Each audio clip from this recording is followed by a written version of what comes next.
Hey everyone, if you have ever found yourself with a draft sitting in your Gmail account and you are ready to get rid of it, this video is for you. Today I'm going to show you how to quickly delete a draft in Gmail.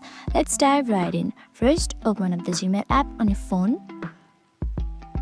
Once you're on the app, head over to your inbox or swipe from the left to open the Gmail sidebar.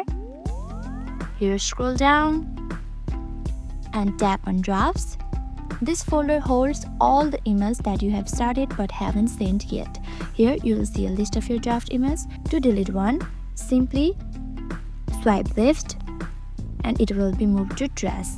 If you want to delete all your drafts at once, long press on the draft. You will see this icon at the left corner.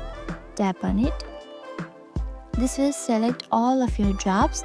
Once the draft is selected, tap on this delete icon and all of your drafts will be moved to Drafts. That's all there is to it.